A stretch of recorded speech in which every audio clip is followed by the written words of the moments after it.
Aniya na mga dagkong balita karong adlaw sa One Mindanao.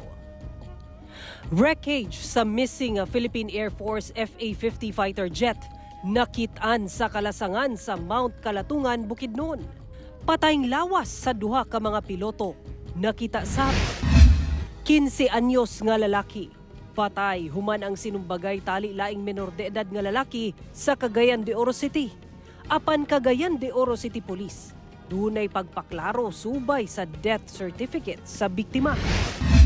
Hulagway sa usa sa mga sospek sa pagpanuli sa usa ka pawn shop sa Davao City, gipagula na sa Davao City Police. Mga personahe sa usa ka mall sa Davao City, gibansay atol sa fire drill. Mga babaeng fire responder nagpakitang gilas. Pagbadlis sa agtang karong Miyerkules sa Badlis, gituman sa mga debotong Katoliko agig timaan sa pagsugod sa Kwaresma. Ito ang GMA Regional TV 1 Mindanao. Mayong hapon Mindanao, ako si Sara Hilomen Velasco. Wreckage sa missing FA-50 fighter jet sa Philippine Air Force nakit-an sa kalasangan sa Mount Kalatungan sa Bukidnon. Patayng lawas sa duha ka piloto, nakita sab. Nasayran nga kabahin ang maong fighter jet sa mihatag og air support sa militar human gikaengkwentro ang mga rebeldeng NPA sa Kabanglasan, Bukidnon. Ang detalye sa report ni James Paulo Yap. Human na missing kagahapon tungod wala na'y komunikasyon ang FA-50 fighter jet sa Philippine Air Force sa probinsya sa Bukidnon. Gilayong naglusad og search operations ang tropa sa Philippine Air Force sa tabang sa ground troop sa 403rd 1st Special Battalion palibot sa Mount Kalatungan sa probinsya sa Bukidnon. Lakip sa mitabang ang mga civilian volunteer gikan sa munisipyo sa Pangantukan ug Lantapan, Bukidnon. Karong buntag, gianunsyo sa spokesperson sa Eastern Mindanao Command kod EastMincom nga pasado alas 11 sa buntag nakita na ang wreckage sa FA-50 fighter jet sa Mount Kalatungan Ranges nga sakop sa barangay Mirayon, Talakag, Bukidnon. Nakita sab ang patayng lawas sa duha ka mga piloto, pipila lang ka metros ang distansya gikan sa nahimutangan sa maong fighter jet. Yung aircraft sa Kalatungan area po. So karon lang actually tumawag si General Bergante, nasa area kasi sila ngayon. So nakita na po yung aircraft. Yes ma'am, may visual confirmation, pero yun na, wala na pong buhay. Pero nakita sila, doon lang sila sa aircraft. Kung saan na, kung asa na, na-crash. No? Gikumpirma ni Lieutenant Colonel Francisco Garello Jr. ang spokesperson sa 4th Infantry Division na adunay kabahin ang FA-50 fighter jet nga mihatag og air support sa ilang tropa. Dihang gikaengkwentro ang dili moubos sa 60 ka miyembro sa rebelding NPA sa sitio na Lumusan, Barangay Silae, Kabanglasan, Bukidnon, pasado alas 12 sa kadlawon adlong Martes. Dugang sa opisyal nga tulo ka mga FA fighter jets gikan sa Mactan, Cebu Air Base ang nagpahigayon og airstrike sa lugar. Apan pauli na unta sa ilang base ang tulo ka mga fighter jet na missing ang komunikasyon sa eroplano nga adunay tail number 002. To soften the ground and to preserve our forces and avoid casualties, so our troops from the ground requested the air support and the artillery fire support. Sa karon nagpadayon ang retrieval operations aron makuha ug makanaog sa patag ang patayng lawas sa duha ka mga piloto. Kauban si Makoy Sempron, James Paulo Yap, 1 Mindanao. Sa padayong pagpangwita sa kapulisan sa mga sospek sa pagpanuli sa usa ka pawn shop sa Davao City, gipagula sa Davao City Police Office ang hulagway sa usa sa mga sospek sa tinguha nga dunay makareport o galing makita kini. Na-recover na sabang usa ka SUV nga gisakyan sa mga sospek pasibat nga unang nakuhaan sa CCTV. Ano report ni Argil Relator? Sa Hingoog City, Misamis Oriental na-recover sa Davao City Police ang usa ka SUV nga getaway vehicle matud pa sa mga tulisan nga miatake sa usa ka pawn shop sa Davao City ni atong February 26. Nakaparada ang maong sakyanan sa barangay 24-A sa Hingoog, kapin kun kulang 20 metros ang gilayon sa balay sa usa sa mga sospek nga giilang si Jerome Calo. Nailhan ang maong SUV nga gisakyan sa mga sospek ato sa ilang pagsibat humanakwaan kini sa CCTV.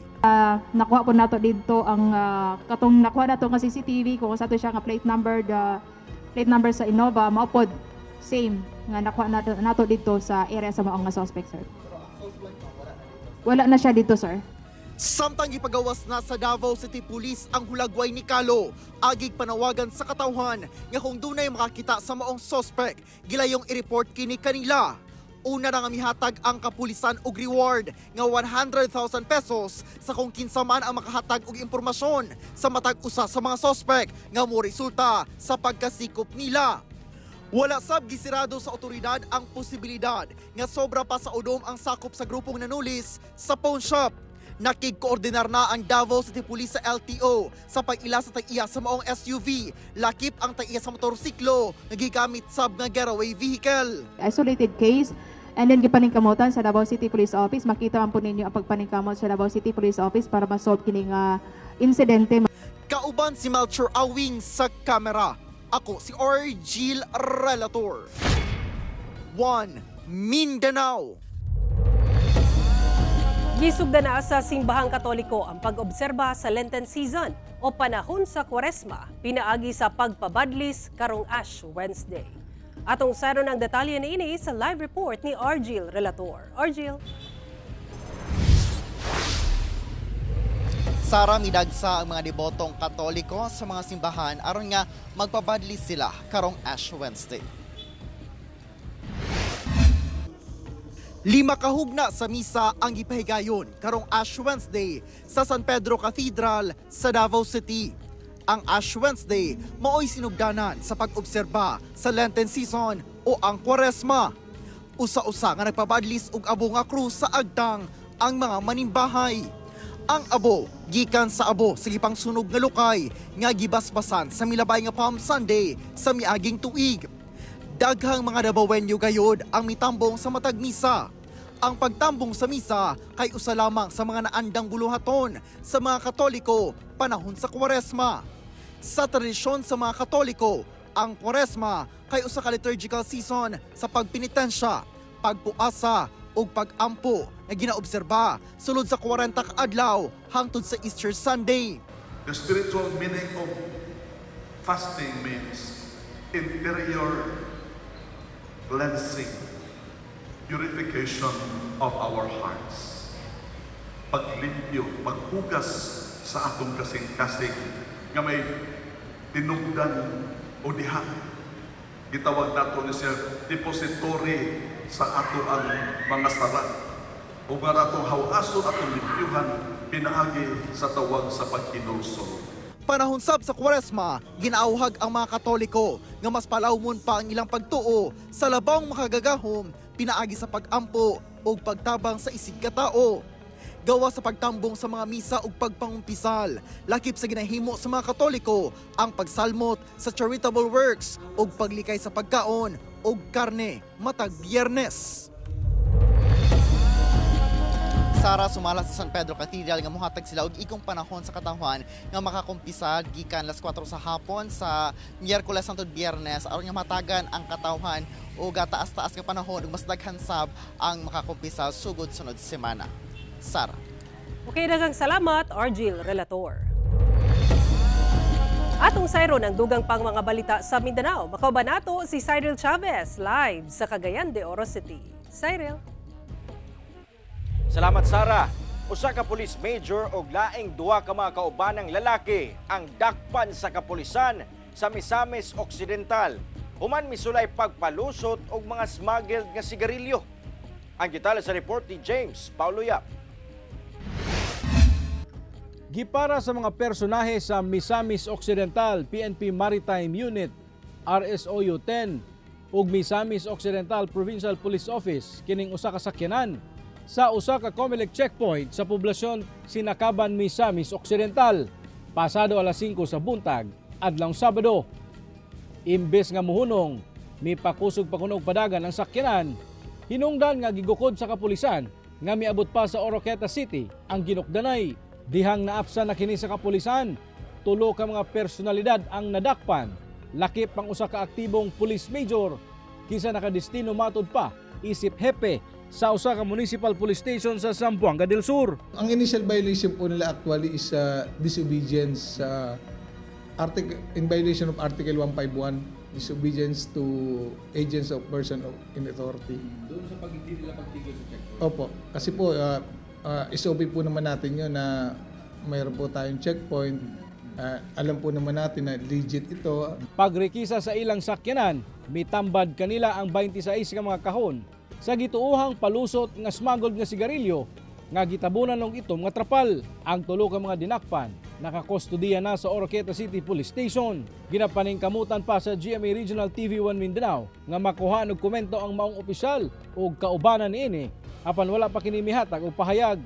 Separate charges for violation of Republic Act 8424. Ito po yung sa BIR natin, sa mga taxes. At saka po, and likewise, we also filed the Republic Act 10863. Ito po yung sa natin, sa Customs Modernization and Tariffs Act. Posible sab nga mag-atubang og kasong administratibo ang maong opisyal nga pulis nga nadakpan. Na-turn over na sab kuno ang mga kontrabando sa buhatan sa Bureau of Customs alang sa tukmang pagpasaka og kaso. Kauban si Makoy Sempron, James Paulo Yap, 1 Mindanao. Miubos ang kaso sa Violence Against Women and Children o VAUC sa Davao City sa miaging tuig itandi ni atong 2023. Dugang detalye sa report ni John D. Esteban. Anaa sa 2,386 ang kaso sa Violence Against Women and Children o VAUC sa tuig 2024 sa Davao City. Mas ubos kini itandi sa 2,707 sa tuig 2023. Base kini sa tala sa Davao City Integrated Gender and Development Office o IGDD. Kadaghanan niini economic abuse o walay trabaho ang mga babae kay sagad anaara sa balay. Gisundan ang ihap sa emotional o psychological abuse. Dayon pisikal nga pagpangabuso ug ang sexual abuse. Ang pagkunhod tungod matud pa sa pagbalik sa normal o pagbalik sa ekonomiya human ang COVID-19 nga pwede na makagawa sa mga tao. Karon nga ginasaulog ang Women's Month, giawhag sa IGDD nga unta mutambong ang kalalakinan sa mga panaghisgot bisan sa barangay aron mas mapasabot ang katungod sa kababayen-an.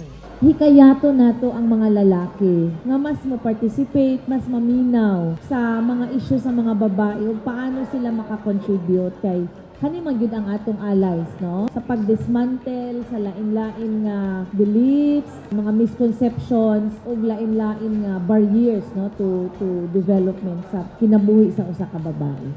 Apan taliwala sa pag-ubos sa VAUC cases, makaalarma matud pa ang nagkataas nga kaso sa rape sulod sa Panimalay. Nagawari ko kay sa Davao mismo, taas siya from January to February, no, kasagaran incest o kanang kauban sa trabaho. So, dili gina-demystify nga ang nag-rape, dili estranghero, kundi mga kaila o suot sa babae o batang babae.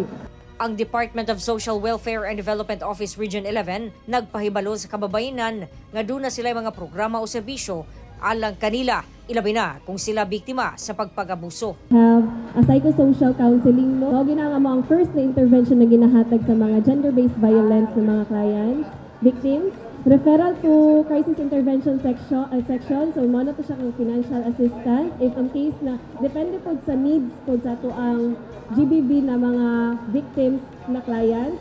And also, referral po sa to ang legal offices, no, for the legal intervention. Kauban si Bebot Kahes sa kamera, John D. Esteban. 1 Mindanao. Ito ang GMA Regional TV 1 Mindanao. Gibaha ang pipila kadalan sa General Santos City human kalit nga bibundak ang ulan luyo sa init nga panahon kagahapon. Palisuray sa paglabang ang pipila ka mga motorista human gibaha ang kadalanan sa sentrong bahin sa General Santos City human kalit nga mibundak ang kusog nga ulan kagahapon sa udto. Gani kining tricycle sa kadalanan sa Barangay San Isidro na palungan og makina sa tungang bahin sa mong kalsada gumikan sa baha. Samtang ang ubang mga motorcycle rider nangita og taas nga lugar aron dili mahumol sa tubig baha. Gumikan sa kakusog sa pagbundak sa ulan, halos wala say makita sa kadalanan labi na sa Aparente Street sa Barangay Heights. Milungtad og halos 30 minutos ang maong pag-ulan. Inoon, walay natalang kabalayan nga nabahaan. Matod sa Pag-asa, epekto sa easterlies ang maong mga pag-ulan. Duha ka mga sakay sa usa ka girentahang sakyanan gidakop sa otoridad human makuhaan og kapin 2 million pesos sa gituoang shabu. Dakpan kining duha ka mga sakay sa girentahang sakyanan atol sa gipahigayong anti-carnapping operation sa Highway Patrol Group Surala, South Cotabato ug Surala Municipal Police Station sa National Highway sa Barangay Dahay, Surala, South Cotabato mag-alas 2 sa hapon adlawng Martes. Kini human nakuhaan og 300 grams sa gituoang shabu ang 44 anyos nga lalaking driver. Apil sab sa gidakop ang kauban niini na 44 anyos nga babae. Ang duha pulos taga South Cotabato. Gibara-baraang mukantidad sa kapin 2 million pesos among illegal nga droga. Sumala sa otoridad, nasiplatan sa ilang personahe ang usa ka gamay nga open paper bag sa sulod sa sling bag. Samtang nagkuha og driver's license ang driver niini, human gipangayuan sa otoridad. Sa ilang pagsusi, mitambad nga duna di kini sulod nga unom kasasi sa gituwang shabu. Balhog karon sa prisuhan ang mga dinakpan nga posibleng mag-atubang og kasong paglapas sa RA 9165 kon Comprehensive Dangerous Drugs Act. Wala pa sila miluwat og pahayag. Padayon pa ang investigasyon sa otoridad. Agig pagbansay sa mga personahe sa usa ka mall sa Davao City, usa ka fire drill ang gipahigayon. Gawas sa Fire Prevention Month karong bulana, giobserba sab sa mga aktibidad ang Women's Month. Kung paunsa, atong sayron sa report ni Argil Relator. Dihang nadawat ang report nga dunay miulbong kalayo sa usa ka establishmento sulod sa usa ka mall sa Davao City. Gilayong miresponde ang fire responders sa maong mall. Gisulod ang giingong nasunog nga establishmento aron bugahan og tubig. Gi-evacuate sab dayon sa emergency responders ang dunay nabating pagkalipong. Gipagawas ang tanang nga nasulod sa mall o gipahiklin una sa parking space nga gihimong evacuation area. Gilayon sab nga miresponde ang mga personahe sa BFP aron motabang sa pagpakgang sa kalayo. Delta 4 SIR 22 fire out na ma'am. Tanang miresponde, pulos mga babaeng responder o BFP personnel. Karon March no, Fire Prevention Month and in celebration also sa Women's Month. So mao ni ang highlight karon sa ato ang fire drill. It's because we participated, yung atong mga women team mao'y nag-participate sa ato ang drill. So naagi hapon ang atong mga firefighters nga mga lalaki but ang mga babae ang naadjud sa front line. Gawa sa pagbansay sa mga personahe, ginasunod gayod ang mga pamaagi aron malikayan nga dunay mahitabong sunog. Ginagakandak gyud mi sir no og quarterly nga fire drill para mabalik-balik sa mind sa mga employees, sa mga tenants kung unsay dapat nilang buhaton during an incident of fires. Kauban si Jojo Solarte sa kamera. Ako si Argil Relator. 1 Mindanao. Pipila ka mga aktibidad sama sa pag-jogging o pagpamaligya sa kadalanan padulong sa General Santos City International Airport. Hugot ng gibawal gumikan sa hulga sa disgrasya. Ang detalye sa report ni Efren Mamak. Pipila na lang ka mga tao ang makitang nag-jogging din sa kadalanan padulong sa General Santos City International Airport sa Barangay Fatima, General Santos City. Kinihuman gibawal na kini sa Barangay LGU aron malikay sa disgrasya ang estudyante nga si Carl Gonzales. Bago lang matud pa nakabalo nga bawal na kining himuon sa maong dalan. Ang mga students manggod nga iban nga walay klase kay mag-jog man jud na sila diri sa airport. Dugang sab ni Carl nga inig hapon, dagan sab kuno mga ambulant vendor ang nagapamaligya. O ang iban panagsa maka-benefit sila ng mga nagabaligya pero para sa mga delikado dyan sa sir kay kilid lamang siya sa dalan. Sumala sa Barangay LGU sa Fatima, gawas sa pag-jogging, lakip na sab sa gibawal ang pagpamaligya sa mong dalan ug ubang mga aktibidad nga makahatag og risgo sa kinabuhi. Epektibo kini sugod karong bulana. Kini kabahin sa gimugnang joint resolution kauban ng PNP ug tagdumala sa Civil Aviation Authority of the Philippines Gensan gumikan sa hulga sa road accidents. Ilabi na sa mga motoristang nagdali sa ilang biyahe sa eroplano. Ang ilahag yung request nga total ban yun ang tanang activity gikan na ng bike, skating, vendors, magsayaw-sayaw, jogging. Sa rason nga dunay advisory na nga magdungag na og kanang flight, may panggabi na ta flight alas 8 sa gabi mag-starting karon nga bulan. So niyan ako delikado na kay sila ha. Kay makaabala sila itong mga nagdali. Kaya di na ito maiwasan sa flight, nga doon naging maghabol sa oras. Nga naa sila dito, taas kayong risk ba? Ha?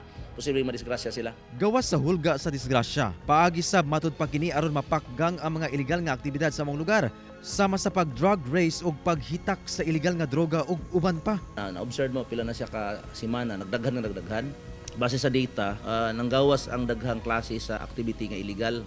Una katong drug race kana may nga matay kay diha.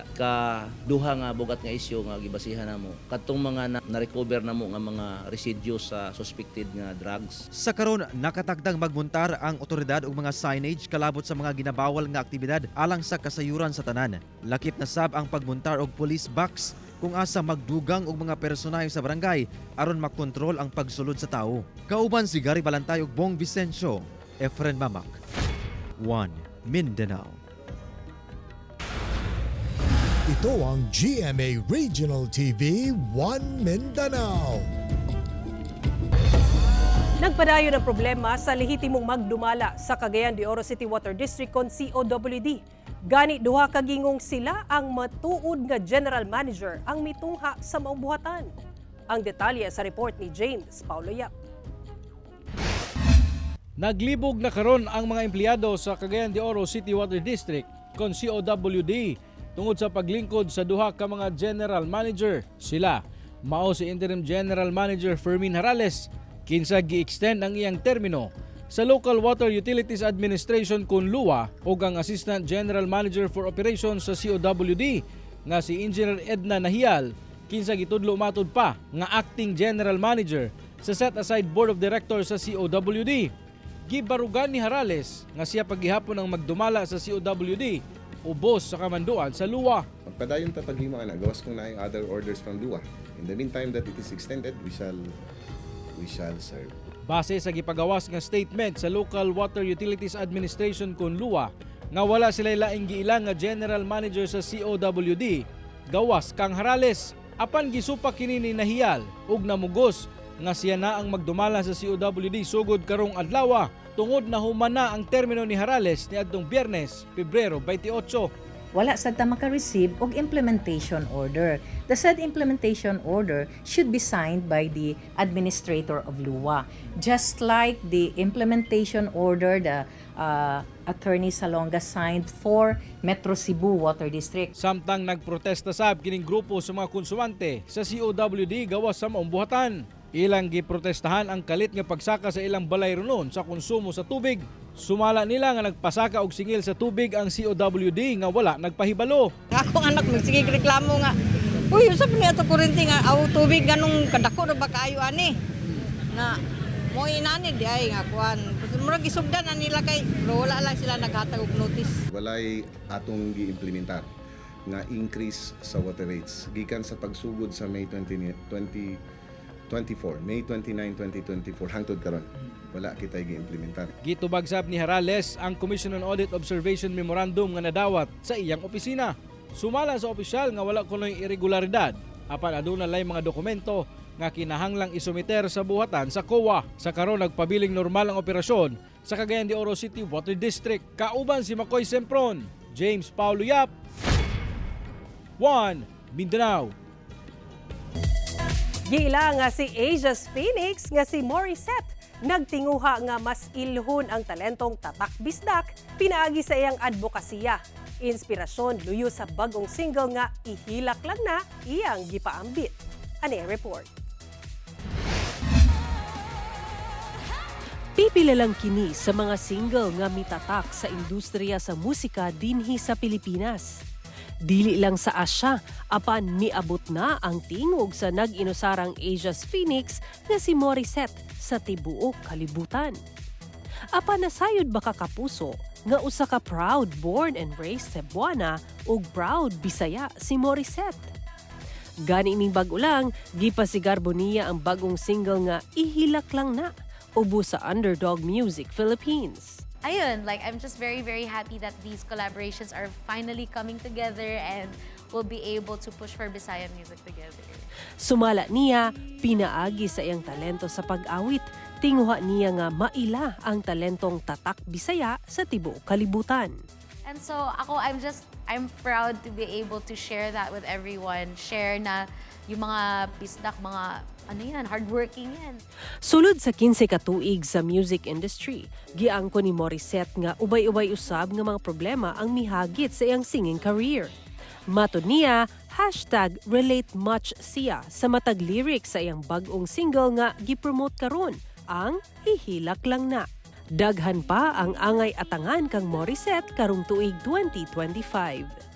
Sara Hilomen Velasco, One Mindanao. Usa ka 15 anyos nga batan-ong lalaki sa Cagayan de Oro City ang patay. Human matud pa, gisumbag sa laing minor de edad nga gigamitan kuno og pitsakorno kun metal knuckle. Apan PNP adunay pagpasabot sa nahitabo. Human nga lahi ang migawas sa death certificate sa biktima. Ani ang report? Ipagpasa Diyos na lamang, kini na lang ang pangamuyo sa inahan nga si Joy, dili niya tinuod nga ngalan, sa pagkamatay sa iyang 15 anyos nga kamanghurang lalaking anak ni atong Pebrero 14. Ang biktima, giingong nasumbagan sa laing minor de edad nga lalaki sa Barangay Lumbia, Cagayan de Oro City ni atong Enero 31 ning tuiga nga gigamitan og pitsakorno kun metal knuckle. Saysay sa inahan nga midangop gilayon sila sa police station ni atong adlaw kung asa nakaatubang nila ang giingong suspect ug amahan niini. Apan tungod sa kahadlok, wala na may reklamo pa ang biktima batok sa suspect. Natingala po dayon ko nga ang pulis niana siya na sa blatter na mo anon person ang gibutang dito. Anon person daw kay wala daw klaro akong anak nga ing ana mo istorya daw kuno ana na dili daw kuno magpataka mig istorya nga ing ana kay lagmit pa kami pa daw kuno'y mapriso. Milabay ang pipila ka adlaw Pebrero 11, naligo ang biktima uban ang iyang mga higala sa usa ka waterfalls o busay sa Lumbia kung asa nadakin as kini. Apan nakatukod kuno og wala mabunal ang ulo. Gibati na to niya nga kuan. Gidaladala na niya. Magsimba maganis born again. Gakatingala pud yang mga kauban kay magsige og ana.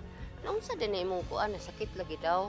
Apan pagka Pebrero 14, kalit nagluya og nagsuka-suka ang biktima, rason nga gidala sa ospital og nakabsan sa iyang kinabuhi.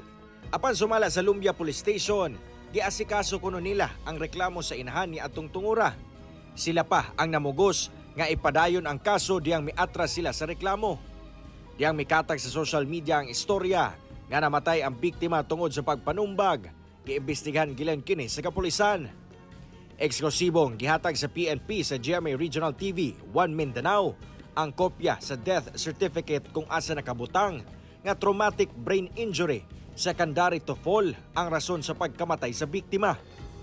Daan na sab kuno midangop sa ilang buhatan si Joy og nagsaysay nga namatay iyang anak tungod na disgrasya sa pagkaligo sa busay. Busa nakurat sila nga adunay migawas nga storya nga namatay kini tungod sa pagpanumbag. Amo pong gi-contact ang maong tagiya sa page o amo nang gipa-turn down kay dili niya masuportaan ang iyahang information nga giistorya kay dili na tinuod nga mo'y kamatyan base sa mga dokumento ug ebidensya nga atong nakuha. Kaya ato man ning imbestigahan nga kaso. Ang gituhuan ginako sir nga namatyan sa akong anak katugid ang iyang pagkasumbagan. Mo gi akong gituhuan. Hinoon, andam kuno ang PNP nga motabang sa inahan sa biktima o galing buot niini mo pasaka og kaso batok sa minor de edad nga suspect. Isa ni siya ka lesson learned sa to if ever na mga iyan mga insidente kung gusto sa og hustisya iagi na to sa sakto nga proseso dili sa social media. Kauban si Jaybert Pairat, Cyril Chavez, 1 Mindanao. Gatusan ka kabataan ang nakabenepisyo sa libreng ear check-up sa Davao City atol sa World Hearing Day kagahapon. Kapin 300 ka mga grade 3 o grade 4 learners sa Santa Ana Central Elementary School sa Davao City ang gihatagan og libreng ear check-up ato sa linis tenga activity nga gipangunahan sa DOH Davao Region kauban ang Southern Philippines Medical Center ug Department of Education. Kini giatol sa pag-obserba sa World Hearing Day kung asa gihimugatan ang pagbaton og maayong hearing care practices. Kini aron mapugnan ang hearing loss. Gani mapasalamaton ang kabataan og tulunghaan sa mga aktibidad kay kinahanglan ang maayong hearing practices sa pagtungha sa kabataan. Mao kato mo aling balita sa Mindanao karong adlaw. Mamahimo ninyo kini makita pag-usab pinaagi sa pagbisita sa official website sa GMA Regional TV o bisita ang among official YouTube channel ug i-click ang subscribe button para sa pinakaulahing balita. Daghang salamat sa atong mga kapuso sa Mindanao nga nagalantaw kanamong sa atong mga kapuso abroad. Padayon lang sa pagtutok sa mga lokal nga balita matag adlaw tungod sa GMA Regional TV, Local News Matters. Kami ang GMA Regional TV 1 Mindanao, tibok pwersa para sa mas na komisyon ug mas halapad kapag serbisyo sa nasod.